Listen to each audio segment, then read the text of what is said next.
Nguhaye ikaze kuri Kigali City TV wowe ugeze ahangaha ubwa mbere rwose tuguhaye ikaze kugira ngo uzajye kurikira amakuru agiye yizewe impande n'impande wowe uherereye mu gihugu cy'u Rwanda mu majyepfo mu majyaruguru ibirasirazuba n'iburengerazuba uhawe ikaze muri aya makuru yacu tubagezaho umunsi ku munsi. N'amakuru yagiye acicikana ku mbuga nkoranyambaga zigiye zitandukanye hano mu gihugu cy'u Rwanda.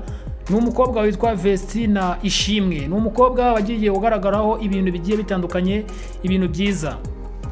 Ni amashusho yagiye hanze ku masaha ya nimugoroba agaragara Vestine arimo asezera bagenzi be cyangwa se asezera ku bijyanye n'ubukumi, akaba yakwitegura kuba yajya kuba umubyeyi agatangira kubyarira umugabo we muramuzi cyane yitwa Idrissa Odrago.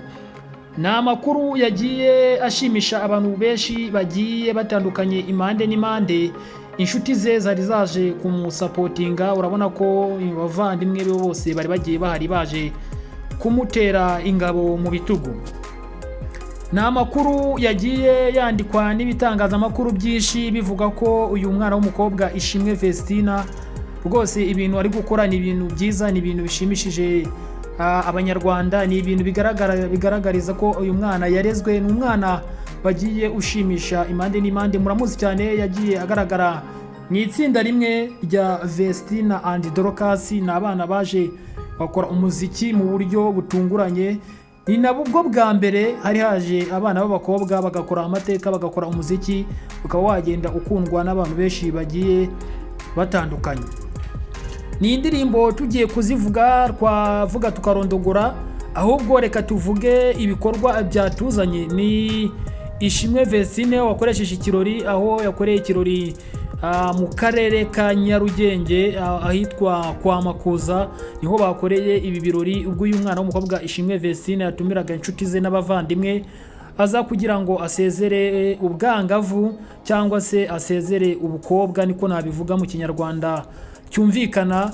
Ategure kuba yatangira kubaka urugo. Murabizi umugabo we Idrissa Odrago uturuka mu gihugu cya Burkina Faso yamaze kumwambika impeta.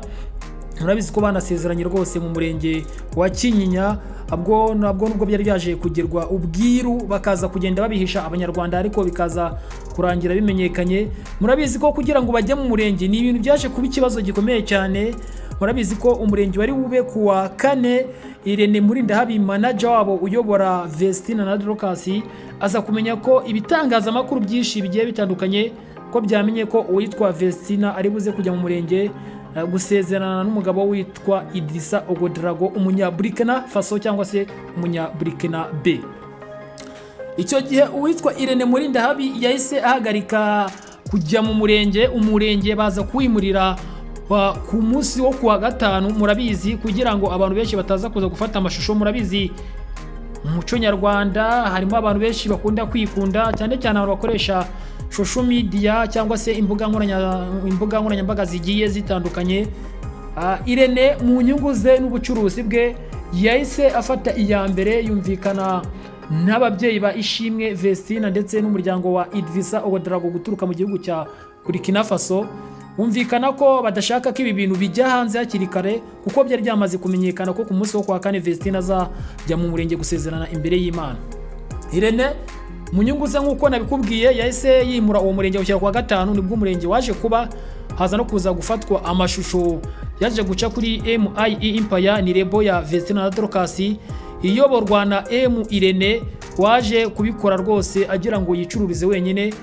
Icyo gihe nta n'umunyamakuru n'umwe wari wemerewe gufata video. Irene yari yarakaye cyane ku buryo bukomeye, ku buryo yari yaje gushyiraho n'ababouncer, ku buryo nta muntu n'umwe wari wemerewe kuba yafata video cyangwa se ngo azamure telefone aze kugenda apostinga zino video zo kugenda zigaragara ku mbuga nkoranyambaga.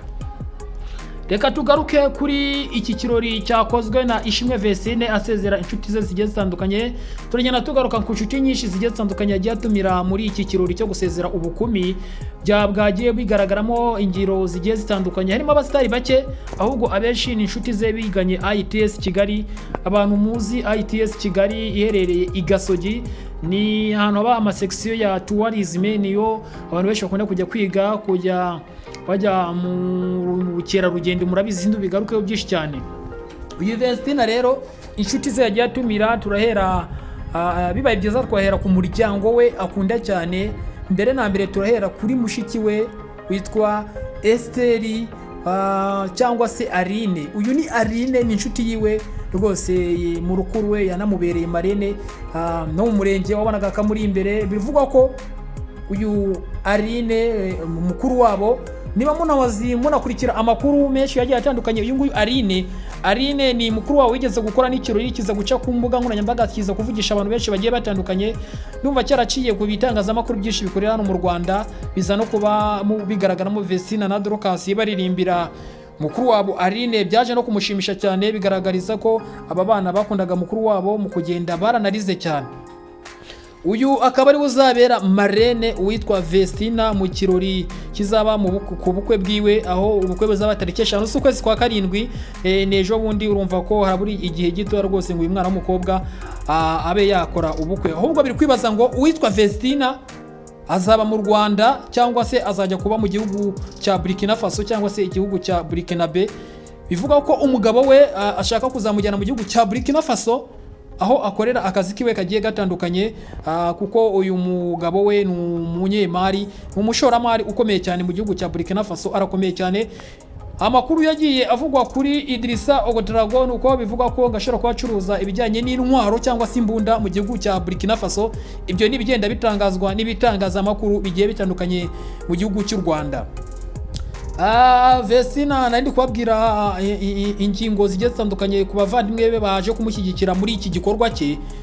Tuvuye kuri Aline mukuru we wari waje kumushyigikira, turata tujya ku nshuti ye magara cyane akunda mu buzima bwe, yataza kuba umubyeyi we mama we witwa Jeanne. Niyakabaye ari kubona bino birori kuko yaramushyigikiye ku buryo bukomeye cyane. Murabizi hari saga yigeze kuza mu mwaka wa 2020 ubwo aba bana bazamukaga ku mbuga nkoranyambaga batangiye kumenyekana, ubwo basohoraga na hawe ijambo. Murabizi ko higeze kuza saga yo kuza gutandukana na Irene bitewe n'abantu bagendaga bajya mu matwi ya mama wa Vestine, bavuga ko uwitwa Murindahabi Irene ashobora kuba arya bano bana b'abakobwa, mu kubarya akabarya amafaranga, ahubwo bagakora bavunika bonyine kandi bari gukoresha talent zabo zigiye zitandukanye. Byagenze gute rero? Murindahabi Irene ubwo yarafashe umwanzuro wo gutandukana n'aba bana. Aba bana bararize cyane bikomeye, bakajya bohereza amanotification uwitwa Irene Murindahabi bamubwira ati turakubaha kandi uri umuntu watugaragaje ku itara kandi tuzakomeza kukwibukira kuri byinshi wagiye utugezaho. Kuba dutandukanye n'ibivuze ko umubano wacu ugiye guhagarara. Ayo ni amagambo Vestine agenda agatangaza ku mbuga nkoranyambaga zose zigiye zitandukanye, bitewe n'uko bari bamaze guteranywa cyangwa se n'abari babateranyije bamaze gutandukanye. Iyo ni saga yagiye igaragara ku mbuga nkoranyambaga nyinshi, sindi buyigarukeho cyane. Ariko kubera gusenga cyane no kwizera kw'aba bana, ibi bintu byaziye kurya mu buryo uwitwa Vestine na Dorcas baza gusinyanya kotera n'uwitwa Murindahabi Irene ari kumwe na mama wabo. Mama wabo yaze kwicara abitekereza, aravuga ati uno muntu waje kuduteranya ahubwo arashaka ko tuba twasubira inyuma, kandi ni umuntu wari ufitiye ishyari witwa Vestine na Dorcas cyangwa se n'umuryango wa Vestine na Dorcas, agira ngo basubire inyuma. Ariko nk'uko mama we yari umukristo yaje kubyerekwa, aza kwisubiraho rwose aganira n'uwitwa Murindahabi Irene, manager wabo waje kubafasha, bakaba bagenda bagaragara ku mbuga nkoranyambaga. Icyo gihe byaje kuza kujya mu buryo. Rero mama we ari mu bantu nabo baje kumushyigikira, muri kugera mubibona kuri kamera zanyu, kuri screen zanyu, murabona ko ni ibintu byagiye bishimisha abantu benshi bagiye batandukanye. Undi muntu wari uhari uzwi ni umusitari witwa Aisha Inyindi, waje gushyigikira Vestine na Dorcas. Ni inshuti yabo, kaba n'inshuti ya Irene Murindahabi nubwo atagaragaye muri bino birori bitewe n'impamvu z'akazi zindi yari yagiyemo. Aisha muramuzi, yagiye akina mu mafilimi agiye atandukanye, ni umuhanga cyane. Muramuzi kwa Nyakisoko yagendaga akora ibintu byiza bishimisha, kandi na n'ubu ngubu aracyakora ibintu byiza cyane. Turajya ku inshuti ye magara, murumuna we Kamikazi Dorcas ni inshuti ye magara cyane. Ahantu hose bakunda kujyana, haba ari ukuryama bagomba kurarana, haba ari buri kimwe cyose bagomba kugikorana, kubera ko aba bana ni inshuti cyane, barakundana ku buryo nawe utabyumva. Kamikazi Dorcas yishimye cyane kubona mukuru we agiye kurongorwa, kuba yasezera inshuti ze n'abavandimwe. Ni ibintu byashimishije impande zitandukanye zigiye zituruka impande n'impande. Kamikazi Dorcas yagiye avuga amagambo akomeye kuri mukuru we Ishimwe Vestine, avuga ko mukuru we ari umwana mwiza, ni umukobwa mwiza kandi wiyitaho, n'umukobwa uzashobora kubana n'umugabo we kandi uzakunda umugabo we kandi aranamukunda cyane. Ni ibintu byinshi akunda kubwira Dorcas avuga ko akunda umugabo we yitwa Idrissa Ogodrago uturuka mu gihugu cya Burkina Faso. Rwose urumva ko ni ibintu byagiye bishimisha uyu muryango. Yewe rero akambabwire ngo reka subikira ahangaha aya makuru nari mbafitiye. Iyi yari Kigali City TV. Wowe rwose utarakanda subscribe waracitswe, aha numuzajya mukurikira amakuru yizewe 100%. Reka mbabwire ngo Astra Vista, ndabakunda cyane, Imana ikomeze